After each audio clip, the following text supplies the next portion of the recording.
السلام علیکم. سوال میرا یہ ہے کہ کیا جسمانی وجود اختیار کرنے سے قبل کیا روح کی اپنی کوئی جنس ہوتی ہے، یا وہ جسم میں آنے کے بعد اس کے مطابق کوئی جنس اختیار کر لیتی ہے؟ یعنی کیا روح جب جسم میں آتی ہے تو کیا وہ جسم کے ساتھ نشو و نما پا کر بلوغت اور پختگی اختیار کرتی ہے، یا اگر ایسا ہے تو پھر کیا مرنے کے بعد کیا یہ عمل رک جاتا ہے؟ یعنی ایک نابالغ کی جب موت ہوتی ہے تو اس کی روح ہمیشہ کے لیے نابالغ رہ جائے گی؟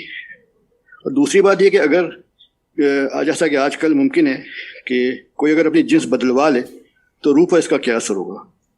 شکریہ. اب تک ہم انسانوں کو جو معلومات حاصل ہوئی ہیں اس سے تو یہ اندازہ ہوتا ہے کہ اصل شخصیت ہی میں نسائیت یا مردانہ خصوصیات ہیں. اس کو آپ روح کہہ لیں، نفس کہہ لیں، جو جی چاہے کہہ لیں، اس کا اظہار بدن میں ہوتا ہے. اور یہ جنس تبدیل کرنے کا معاملہ بھی اسی طرح ہوتا ہے.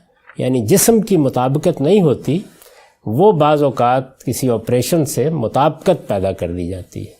اصل شخصیت ہی بظاہر یہ معلوم ہوتا ہے، جو نفسیاتی مطالعے ہوئے ہیں ان سے بھی، جو سائنسی مطالعے ہوئے ہیں ان سے بھی. اللہ تعالیٰ کی طرف سے کوئی بات اس معاملے میں چونکہ نہیں بتائی گئی تو اس لیے حتمی طور پر تو کچھ نہیں کہا جا سکتا.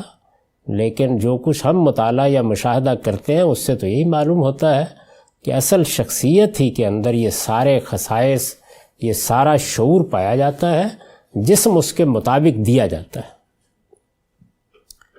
شکریہ سر.